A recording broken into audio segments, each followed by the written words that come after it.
What was the last book you read? Specifically, what was the last fiction book you read? Was it some romantasy book you saw on TikTok? Or maybe it was a mystery novel you found in the back of a used bookstore, and now you're trying to figure out why this novel from the 60s seems to be foretelling your own murder, so now you're caught up in a grand conspiracy to figure out who's going to kill you before it's too late? Okay, that last one might just be me, but either way, I'm willing to bet that you didn't even think of any sort of comic book, even if you're a regular comics reader. And that's probably because comic books still have this stigma surrounding them that they're not serious or that they're made for children. Well, I'm here to tell you why you should be reading comic books. I don't care if you're 8 or 80, comic books are a valuable form of fiction and you need to be reading them.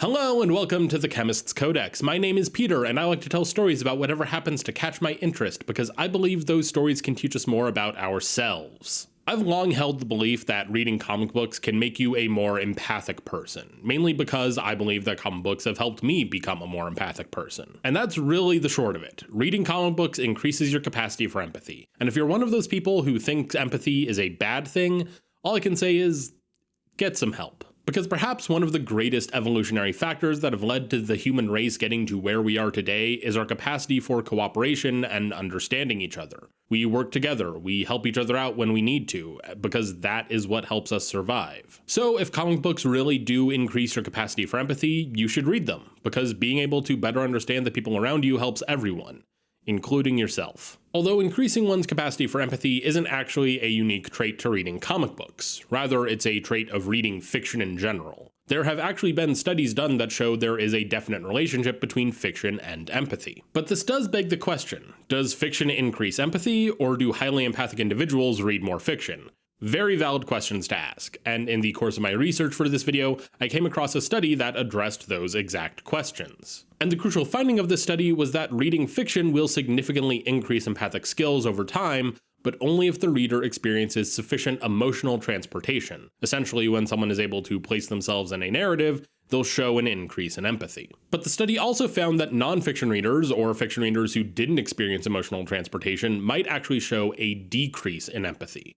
So then what makes reading fiction while experiencing emotional transportation increase a person's empathy? Well, the same paper explains why this is the case. Quote, fiction is primarily aimed at eliciting emotions. To become engaged in a fictional story, a reader suppresses the notion of fictionality of the story and the characters to experience the emotions of the characters. Or in more colloquial terms, we use suspension of disbelief. When we engage with fiction, we acknowledge to ourselves that we are being given a fictional narrative. We know the events of the story didn't actually happen, and oftentimes we might acknowledge that the level of reality is just plain different. That's why when we watch, say, The Lion King, we accept that the story features talking animals, and we don't allow the fact that in real life animals don't talk to take us out of the story. In a similar vein, when we watch a musical, we accept that the characters are going to sing and dance, and we accept that simply because the level of reality is different. And so when we suspend our disbelief, when we engage with a fictional narrative, and allow that narrative to elicit emotions from us, we are more likely to experience emotional transportation. Again, quoting the paper, when an individual reads a story, emotions are triggered by that story such that an effective impression is elicited by the narrative.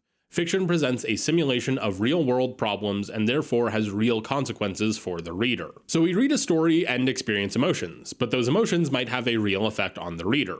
It's common that we'll identify with a character within a story and sympathize with them. In some cases, we might even experience the events of the story as if they were actually happening to us. When we read fiction, we imagine a world that is similar to ours, and in this imaginary world, we experience it through the eyes of others. And it's through these imagined worlds and experiences that people are able to become more empathic. But why don't any of these effects happen when reading nonfiction? Well, simply put, it's because our brains process fiction and nonfiction differently. When reading a fiction story, it gives us a sort of protective area to experience emotions without worry that those emotions will affect our real lives. Conversely, we're more likely to engage with nonfiction writing with a more critical eye. We're more likely to accept an assertion about the world coming from a fictional story, barring exceptions where the reader is highly motivated to reject those assertions, essentially refusing to suspend their disbelief. Additionally, a nonfiction story about an entire demographic of people is less likely to impart a lasting effect than a fictional story about a single identifiable person. It's easier to place ourselves in the shoes of a person rather than a statistic. So what does all of this have to do with comic books? Well, comics are uniquely situated to create the emotional transportation required for an increase in empathy.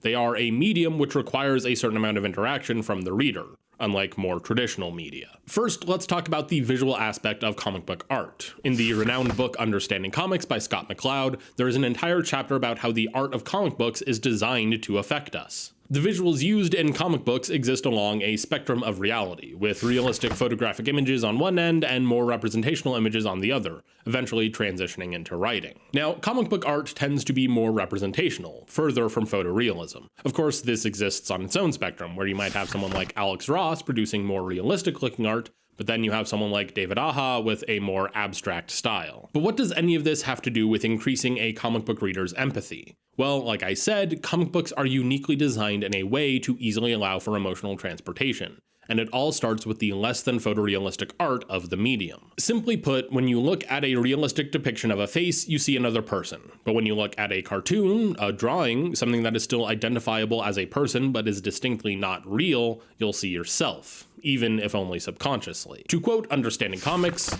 "The cartoon is a vacuum into which our identity and awareness are pulled, an empty shell that we inhabit which enables us to travel in another realm.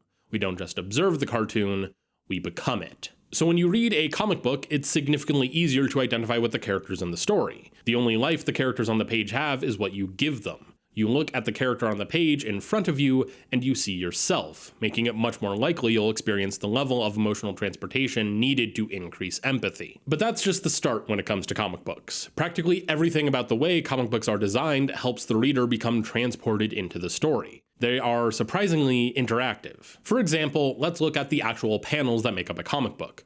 There is typically space between the panels. This space is referred to as a gutter. And the thing is, practically anything can happen between the gutter of two panels. And this is because of a phenomenon called closure. It's something we do all the time, every single day, on a subconscious level. We are able to look at the parts and interpret the whole. We can look at a panel of a comic book showing only a character's torso, but we still know they have legs, even though their legs do not exist in that panel. The art stops at the panel border, but we still interpret the character as having legs. We can do this because of our past experiences. We've likely seen the character in another panel where we do see their legs, so we know they exist. Or even more simply, we know that humans, on average, will have two legs, barring obvious exceptions when they don't. And we also use closure in between panels, in the gutters. Understanding Comics has a great example of this using these two panels. Once again, quoting the book, "Every act committed to paper by the comics artist is aided and abetted by a silent accomplice, an equal partner in crime known as the reader.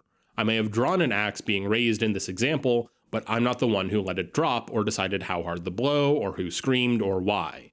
That, dear reader, was your special crime, each of you committing it in your own style." In between the panels is where we get to decide how the story unfolds, and the choices we make in the gutters will be based on our own experiences. And the brilliant part is that we don't even realize we're doing it. It all happens naturally. So every time we read a comic, we are using our own experiences to fill in the gaps of what isn't explicitly shown to us. The very nature of a comic book's design necessitates that we put ourselves into the story.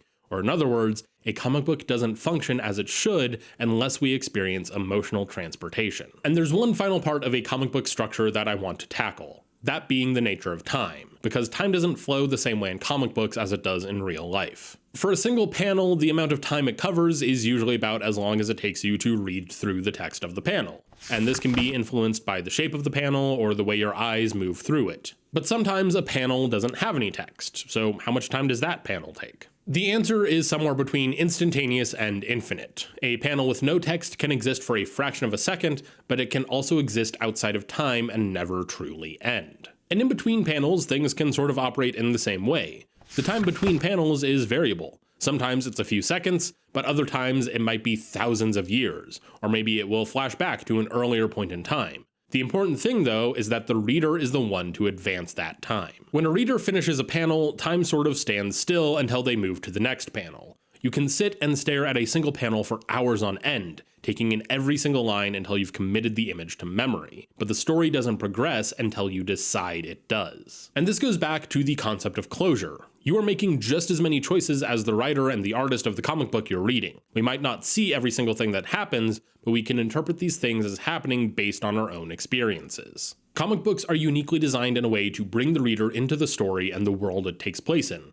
And I'd like to give one more quote from Understanding Comics before I move on. The comics creator asks us to join in a silent dance of the seen and the unseen, the visible and the invisible. This dance is unique to comics. No other art form gives so much to its audience while asking so much from them as well. This is why I think it's a mistake to see comics as a mere hybrid of the graphic arts and prose fiction. What happens between these panels is a kind of magic only comics can create. I'm hoping if you've made it this far in the video that I've provided a sufficient enough argument that you will agree with the claim that reading comics will increase a person's empathy, and because of that phenomenon, more people should be reading comics. But like I pointed out earlier, it's easier to connect with an individual than it is with a statistic. And all I've done so far is talk about the science and reasoning why comic books should be able to increase a person's empathy. So let me tell you about how comics increased my own capacity for empathy. While I do believe reading comic books as a whole has made me more empathic, there is one particular instance that I like to point to. One that helped me define the kind of person I try to be. This happened about 10 years ago after reading 2 issues of New X-Men, specifically issues 23 and 24 written by Craig Kyle and Christopher Yost with art by Mark Brooks. For context, these issues deal with the aftermath from House of M, the event that ends with the Scarlet Witch removing the powers from millions of mutants by saying 3 simple words: no more mutants, leaving behind only a couple hundred still with powers. In the aftermath, the United States government has surrounded the Xavier School with manned sentinels, attempting to keep the remaining mutants in check. However, the faculty at the school decided that many of the students who had lost their mutations would be smuggled out of the school to a place that would be better for them. As the bus full of these students is driving away, the religious extremist mutant hate group called the Purifiers launches an attack, seeing the mutant decimation as a sign from God that they should kill all remaining mutants. The bus is bombed, killing all 42 students who were on board. The following issue cuts between the immediate aftermath of the bombing and the multiple funerals that have to be held for the students whose families would not accept them. We see the pain and anger of the students and faculty at the school as they struggle with how to deal with this situation. The day after I read these issues, I couldn't stop thinking about them. Something just wasn't sitting right in my mind. The thing that really got to me, the thing that still gets me when I think about it, is the funerals. 14 funerals had to be held at the school because even in death, the families of these students, these children, rejected them simply because of who they were. And while I was thinking about the way these comics were making me feel, I made a promise to myself. I promised that I would do my best never to let things like hate and anger and rage fuel my decisions, and that instead I would try to live a life based around hope and joy and love. Which isn't to say that I don't let myself feel these negative emotions, but I don't let them define who I am. And this is how comic books directly made me a more empathic individual. I was able to place myself into the story of those issues of New X-Men and understand the level of hatred placed on a marginalized community, despite myself being as non-marginalized as you can get. I still try to live my life by that promise I made to myself over 10 years ago now. It's helped me know the kind of person I want to be, the kind of person I try to be. And it's all thanks to comic books. And with that, I want to come back to my original point that I opened the video with. You should be reading comic books. I don't care who you are, there's likely a comic book out there you would enjoy. I think I've demonstrated that comic books have incredible capacity to increase your empathic skills. They are fundamentally designed in a way to bring you into the story they are trying to tell, to put you in the place of the characters. And frankly, I think one of the main reasons more people don't read comic books has to do with the stigma that they are childish. I could point to all the rather dark comics there are, or ones that are explicitly made for adults, but I think one final quote from Understanding Comics will help me make my point. Traditional thinking has long held that truly great works of art and literature are only possible when the two are kept at arm's length. Words and pictures together are considered at best a diversion for the masses, at worst a product of crass commercialism. As children, our first books had pictures galore and very few words because that was easier. Then as we grew, we were expected to graduate to books with much more text and only occasional pictures, and finally to arrive at real books, those with no pictures at all. Or perhaps, as is sadly the case these days, to no books at all. So go ahead and pick up a comic book. I think you'll find that the stories within those pages are surprisingly engaging, so long as you're willing to let the comic work its magic and bring you into its world. Because if you let that happen, you'll be all the better for it. Thanks for watching. This might surprise a few of you, but I actually didn't start reading comic books until my senior year of high school. But even though I might have gotten into comics a lot later than others, I don't think that makes me any less of a genuine fan. And like I said at the start of the video, I've long held the belief that comic books can make someone more empathic. Pretty much as long as I've been reading comics, I've had that belief. But now I want to hear from you. What are your thoughts on comic books and their ability to transport you into the story? Let me know down in the comments. And if you want more videos about how comic books can shape who we are, make sure to subscribe so you don't miss my next video.